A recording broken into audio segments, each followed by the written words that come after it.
After last week's devastating winter storm, which swept through much of the country, millions of people in Texas were left without power, heat, wireless internet, broken pumps, burst pipes that left no drinking water, while the temperatures plunged into the single digits.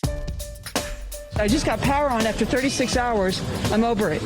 We need some help. This winter storm totally overwhelmed the power system in Texas. I don't have water again after 4 days without it because of frozen pipes. Thousands still without power, and more than 8 million people unable to drink their water. Welcome to the Confident Communications Podcast. I'm your host, Molly McPherson, helping you find the right response at the right time and deliver it on the right channel.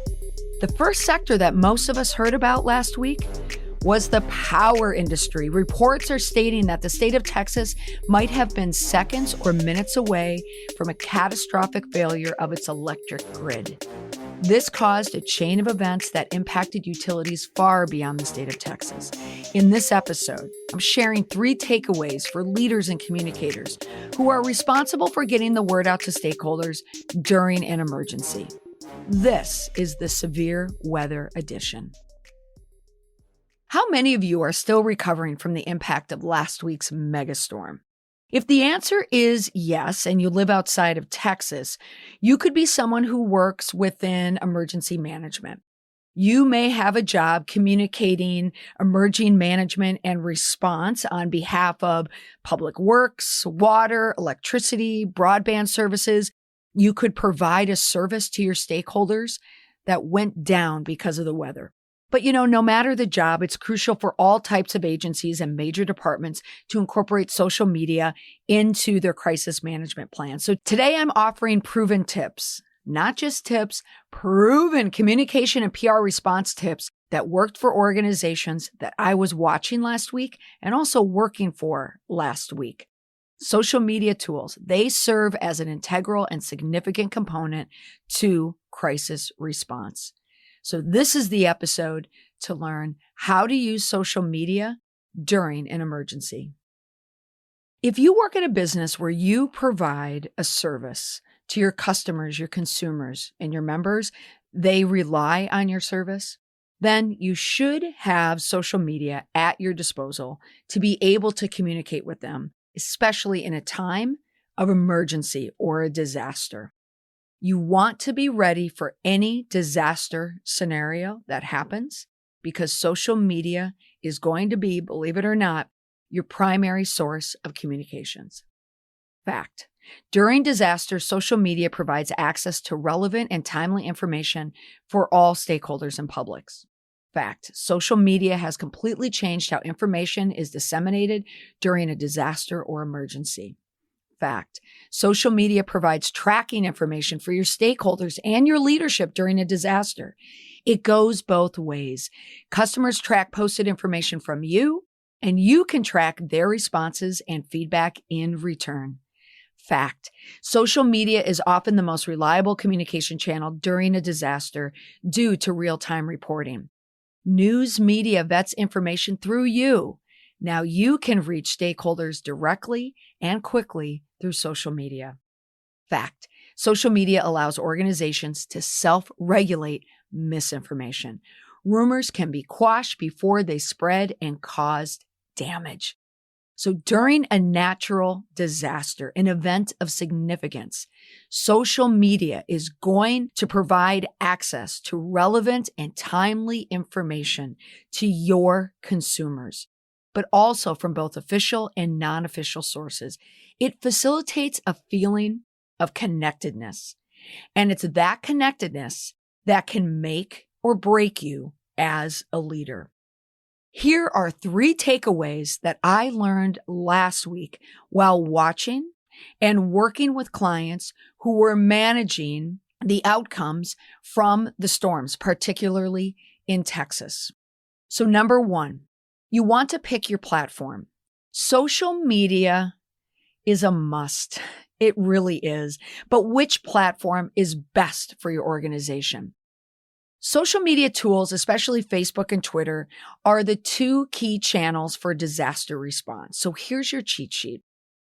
Facebook, now that's where you're guaranteed to find your customer. And if you have a customer who isn't on Facebook or they don't have access to Facebook due to power, then someone is going to tell them information that they found on Facebook. It's that powerful word of mouth. With over 2 billion people using Facebook, there's a very good chance your customer is using it as well. Now, Twitter, that's for your true external stakeholders. Industry, federal, state, local, think government, state agencies, federal agencies. But most important, the press. Breaking news happens from all news sources on Twitter, whether it's local or national. Also, state and federal agencies are frequently sending media statements on Twitter. I work with a network news producer in some of my trainings, so she is giving me lots of information on news media and how they're using it. And we talk about media relations and press relations all the time. I'm told time and time again, the press, they use Twitter. That's where they want to go. They don't want to follow a number of different sources. They don't want to have to chase down information at websites. They just want to go to Twitter for a one-stop shop. Other than Facebook and Twitter, I personally don't believe you need to spend any more time on social. You want to go where people are during that event of significance. Takeaway number 2, post frequently with social media. When you work for an agency, a utility, or provide a service people rely on during severe weather, think of your communications department as a newsroom. If you are the head of communications, even if you're a specialist, if you are the one person running communications, then your new role is that of a news director, just like in local television. You are responsible for overseeing the content that goes, quote, on air or on social. In larger organizations, you might have an additional staff there to help you. But if you're that one person's comm shop, then you are also working as the reporter. Your leaders, senior management, think of them as on-air talent, perhaps not trained talent. If you're worried about rolling out some on-camera challenged leadership, someone who doesn't really perform their best online, now's the time to do it anyway, because in many cases, the more raw and untrained, the better. All right? I have to add this caveat. You don't want them to create a crisis by saying something wrong online, especially if you're going live. But don't let the need for perfection or your boss saying, I'm not media trained, I don't know how to do it, I don't feel comfortable doing it. Don't let that get in the way. Now, here's an example. All right, here is audio tape that I'll play of a CEO of an electric cooperative in Oklahoma. He's updating his members on the status of the rolling blackouts caused by the electric grid overwhelm in Texas. So what was happening north of Texas is a lot of electric utilities were dealing with rolling blackouts because they had to conserve energy. The status wasn't as bad and as dire as it was in Texas, but people still needed their power. And when you turn power off, it wreaks a lot of havoc. So CEO Zach Perkins, he went on the air at his electric cooperative on Facebook Live because he wanted to update the members. He's wearing a black hoodie with Winter Storm Jupiter, I think that's what was on there, logo from January of 2017. Also, Zach looked like he learned of this energy alert while he was asleep the night before. In other words, it gives the appearance that he just rolled out of bed to give an update to his members. But just listen for a moment here. Oh, we're on. I guess that's what the red light means. Hello, everybody. My name is Zach Perkins. I am the CEO here at TCEC. We wanted to go live this afternoon. This may be one of multiple live events today and tomorrow to try to explain in a little bit more detail what's going on with the electric grid. All right, get the idea of that video. It seems a little rough right out of the gate. However, it's perfect. Keep listening.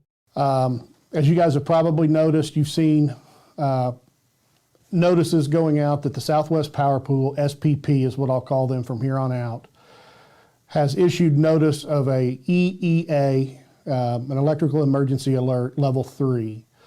And what that means essentially is that the Southwest Power Pool, which you can see right here above my right shoulder, they are the regional transmission organization. They are the grid operator for those 14 states. They transmit the power and they dispatch all the generation. They are seeing unprecedented demand for electricity. Obviously, if you've stepped outside or even looked outside, you know why they're experiencing this. It's extremely cold.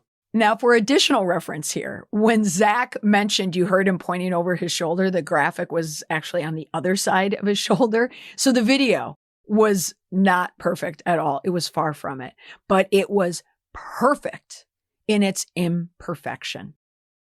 The reason why I watched this video is because I was working with another electric cooperative at that time, working on Facebook posts, on messaging, when Zach's Facebook Live video popped up on my screen. Here's a reason for Facebook Live video.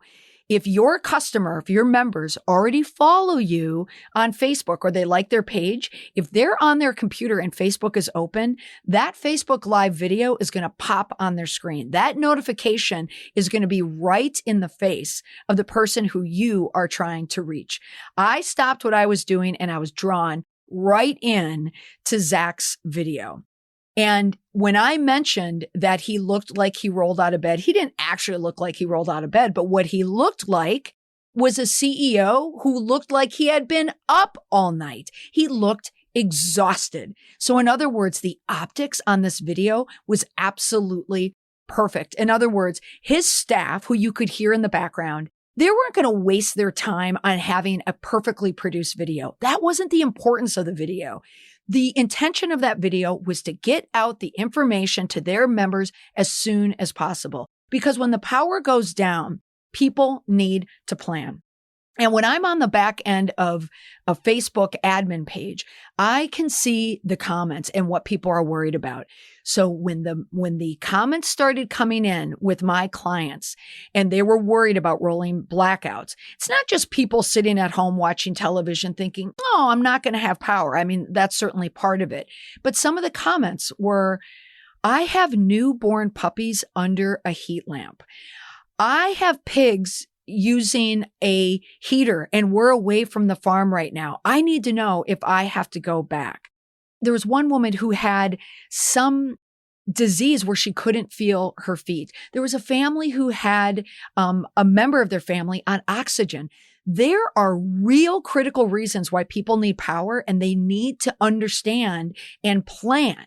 So it's all about managing expectations. That is the beauty of using multimedia with social media, particularly Facebook. Now, why is multimedia so effective? Well, of course, all those reasons that I just mentioned, you are getting directly to your member and you're getting to the information there quickly.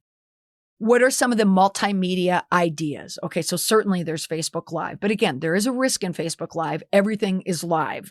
Every mistake you make is going to be live. And not only does it stay live, that video archives unless you want to delete it, which is a good thing. So people can continue to watch it. Also, the CEO is on Facebook Live. The clip that I just presented was the CEO. It is the top of the chain.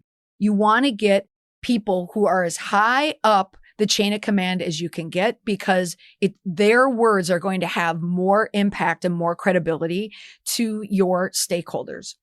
You can hear it in some of the clips with Zach Perkins. The staff is in the background. You can kind of hear them chattering with them. They're reading off questions that members are submitting on Facebook Live, and Zach is answering the questions. It's so helpful to hear that your member, your consumer, your stakeholders are going to see the effort that your team is putting in to make sure that they have all the information that they need. Another benefit for multimedia, when Zach was speaking, he was thanking people in his community. He took a moment to thank the local schools for going virtual that day to help conserve energy. So not only was the message about what was happening with the electric grid, why they were rolling blackouts, how you can conserve energy, But what that video was, even though primarily it was to educate the members, the consumers, but what he was really doing is his electric cooperative, that team, they were using multimedia as a public relations tool. That's how I view Facebook. When I work with my clients, we don't just look at Facebook as a marketing tool. Let's put out this infographic. Let's put out this information. Let's put out nice pictures. That's all fine and good. And that's a very critical, important element of Facebook. But when I use Facebook, it's a public relations tool. It is a way to increase messaging, to have messaging not static, to be very direct messaging. It's also a way to predict incoming problems, emerging issues that you know are down the pike. So you can slowly start to roll out information to prepare people. For example, one of the issues happening right now, so at the time of this recording last week is when we had all the storms. You started seeing the stories now in the press about the high bills that are coming in for electricity. So there were a lot of headlines. You could see it in Twitter. Now people are getting electric bills for $20,000. This isn't just in Texas. This is going to be for all the utilities, all of them that are dealing with fluctuations in rates. So the next messaging that you need to do there is talk about the payment. That's how I use Facebook. And that's how I use it with my clients. And using multimedia makes that message stick. Okay. Now, again, you're that communicator. You're listening to me saying, all right, I'm all in. We can do this. I know we can do this. But I have a CEO who probably isn't that good on social media. I'm going to struggle with them. They really don't want to go online. So if you are thinking that your communicator, if you're a communicator and you're thinking, my CEO, my GM would never go for this. Okay, it's common. Many people think that way. But so did this CEO when he sent off this video to post on Facebook to give his members up-to-date information on rolling blackouts in his state. This time, it's Kansas. Now, does this sound like a CEO who is not made for video? We've recently been notified that there's going to be starting to have some load shedding going on in our regions.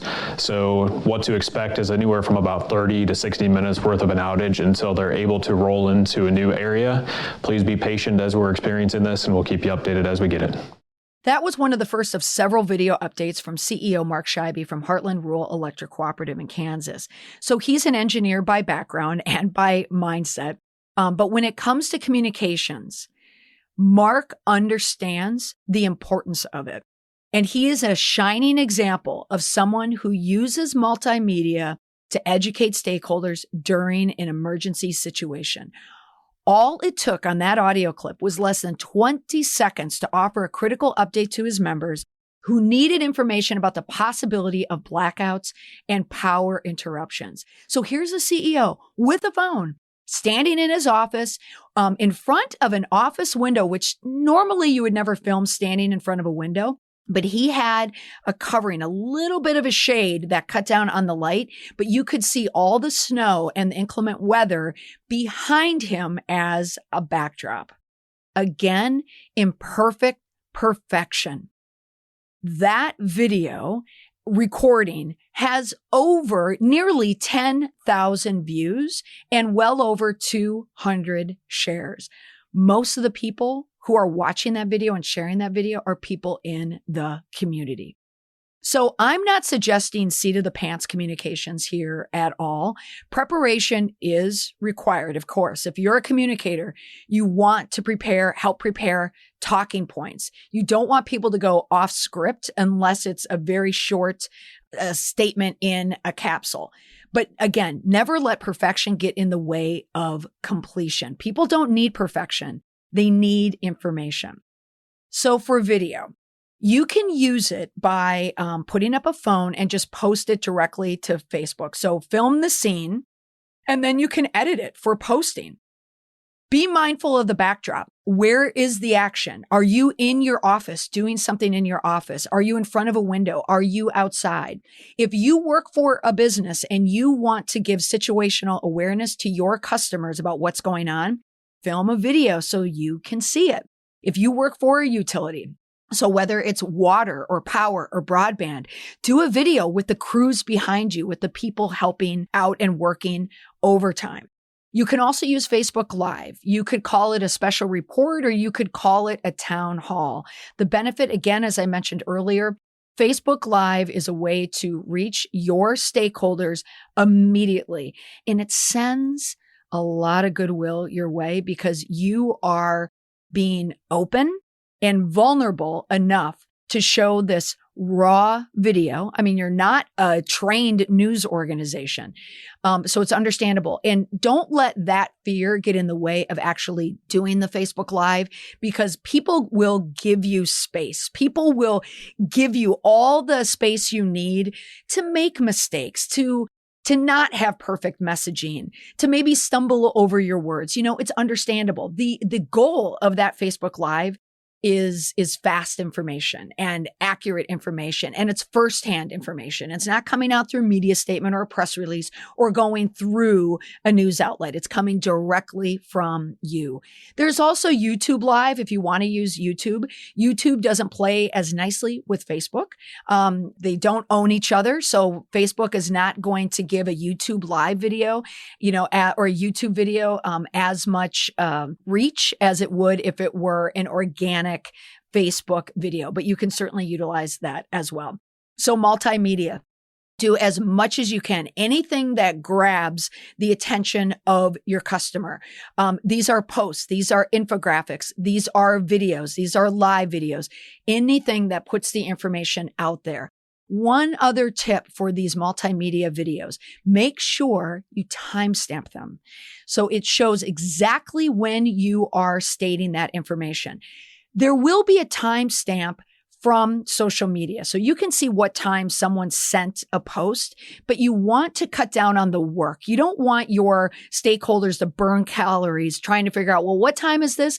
Because news feeds are different for every single person who goes to Facebook and uses Facebook. They might just be looking at the most relevant posts. The AI behind Facebook, the algorithms are different for everyone. So not everyone is going to see it at the same time when you're going to get this information. So if you're giving breaking news information or the status is frequently changing on an emergency or a disaster, make sure you add your own timestamp to it. You can even add emojis if you'd like. And also, when the information is dated and old, you may want to go back and write the word out of date and make it known that it's out of date. Or you can say expired information.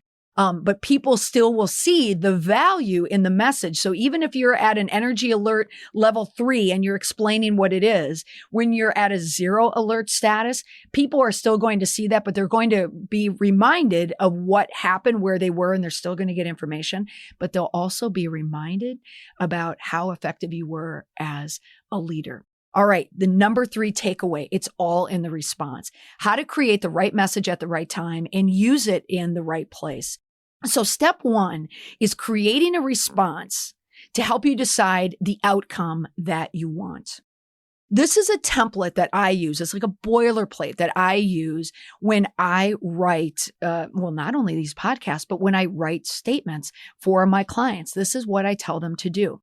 To yourself. So if you're the communicator writing for your CEO, or even if you're the head of an organization and you're writing it yourself, here's the boilerplate. The purpose of this response is to blank, so that blank. Okay? So the purpose of this response is to what? So that what? And then the final sentence is then because. All right? So follow along here.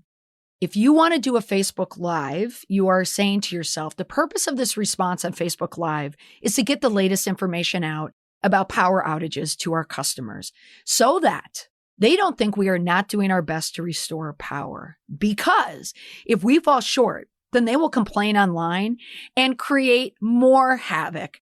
Because people who complain online en masse create a groundswell that can be negative. Because negative groundswells can turn into another crisis. Because the press is always looking for stories on Facebook and on social media. And if they find out that members are upset or customers are upset, then it will create more work. And a crisis costs money because we then have to use more of our resources to fight misinformation and people who are upset about us online. See how that works? So that's how you create a reason for why you want to do it, like the intention behind what you're going to do. You can use the same statement for when you're writing your official media statement. The purpose of me speaking to you today on Facebook Live is to get the latest information to you about our outages that are happening in our area right now so that you can plan and prepare for the possibility of rolling blackouts and interruptions of service, because we want to provide safe and reliable power to you, our customer, our members. And if there are rolling blackouts, we can't do that, because when people don't have power, they can't work, they can't live, and sometimes lives can be in danger because power is so important. Do you see where I'm going there? That's how you write a statement. It doesn't have to be the perfect response. Sometimes the perfection is just in the intention. So if you lack the confidence to write and you never know where to start, that's where you can start. Now, you've heard me talk about my PR crisis framework on the podcast before. The framework I just gave you is one to help messaging in more of a proactive way. You need to get the message out to people. It's that boilerplate for sitting down and putting out information for the first time. But now I also have the crisis response framework, which you're familiar with that as well. That PR crisis response frameworks helps you when you're in a crisis or when you need to answer to your role in that crisis. Or if you're not thinking in the language of a crisis yet, and someone needs an answer to something specific and they need it from you. So you've heard me talk about it before. Step one, you own it. This is where you acknowledge, you accept, you apologize. It's all about the accountability. This is what it sounds like. Here's Steve Adler. He's the mayor of Austin, Texas, and he was on the Today Show discussing the ongoing crisis in Texas brought on by the brutal winter weather.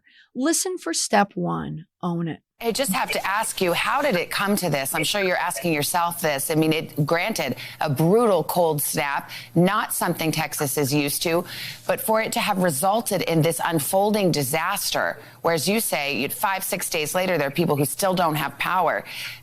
How do you explain it? I don't think you can explain it in a way that anybody can understand. Obviously, we were just not prepared for those cold temperatures. We're going to see those cold temperatures more and more. This is the third time that I've seen it. After he made step one, he went on to step two in the interview. He explained it. He put the story into context. So that's explaining the how and the why, using the who, what, why, where, and when. And step three is promise it. What's next? This is the last step in the framework, and it is your chance to move the story away from the problem and move it forward, to let people know what is happening. Now, this framework you can still use even if you don't have to answer to someone, like even though you have no responsibility in it at all, but you can still use the framework. And in the case of last week, you didn't need to be deep in the heart of Texas to worry about creating the right response. So here's a case where a CEO of another electric cooperative was getting inundated with press requests and had to sit down, in addition to all the interviews he had to do, he had to sit down with his state representative in Montana. Oh, did I mention? He was in Montana. He was nowhere near Texas, but he was inundated with press, and he knew that he needed to come up with an answer. So listen to what CEO Michael Hoy did when he was explaining the situation to his representative. There's a regional group called Southwest Power Pool that serves the grid from Canada to the north side of Texas. Okay. With the polar vortex down south, the need for energy for heating the houses typically is electric. Okay. That overloaded the generators, and in order to get the grid to be stable, they asked that we start shutting off loads. All right, nothing fancy, just two people sitting in two chairs filming a conversation from a phone. CEO Michael Hoy speaking with Representative Matt Rosendale. They were reaching all of their constituents. And here's the thing. I'm sure you could hear what he was explaining, a step-by-step description and message for what happened with the rolling blackouts. Now, full disclosure, all of the examples that I gave you earlier are people who I have worked with or I have trained them. Zach Perkins, the reason why he was comfortable speaking on air and going on Facebook Live is because that's just his nature. He is very, very comfortable speaking directly to people. He's a straight shooter. He was in a course of mine a couple of years ago, and he said, I think I want to do this at my cooperative. I want to get more digital. So we worked on a plan to create a digital framework for how they could reach their members better via social media and via digital communications. They've done an amazing job, and I mean amazing. When I checked in on them last week, Zach Perkins and his team, I mean, they are at the top. I mean, really, I thought this is perfection. You heard the CEO in Kansas, Mark Scheibe. You heard Michael Hoy. These are all people who I'm familiar and working with. And Michael Hoy, I have to say, I haven't worked with him directly, but he was in a training, and he was kind enough just to share with me that he used that framework based on listening to a podcast in one of my episodes about using the crisis PR framework, and it helped him put his information together. And I was so grateful that he shared that with me, that it helped him. And that's why I hope that all of this helps you, because this isn't just my opinion. It's proven. It actually works. Leaders and managers who are used to the one-sided dissemination of information to the public, you have to shift to multi-channel communications. Yes, you are exposed to huge amounts of information today. When everything is online, so are your customers. They have information, but they also have misinformation at their fingertips. Do whatever you can do to make sure that you can get your messaging in front of them where they are, which is online. Can it feel overwhelming? Yes. But can you cover a lot of ground optimizing it? Yes. Leaders, make sure your communicators have the budget to help them communicate your emergency response plans. It's important that you give them a seat at the table. When there's major planning going on, when there's a management planning, any emergency management planning going on, make sure your communicator is there. They are the ones, they're on the front lines for you between the response of your organization and your stakeholders. They deserve a seat at the table. Listen to their advice, their suggestions, their feedback, because after all, they are reading all the comments. They are responding to your customers. They're going to tell you exactly what you need to do based on what your customers are asking you to do. Provide your communicators with the tools they need to provide you with peace of mind. That's all today for this episode about response. So speaking of, coming soon, my team has been working and tweaking and working on our amazing response offering that's going to help you find the right response at the right time and deliver it in the right place.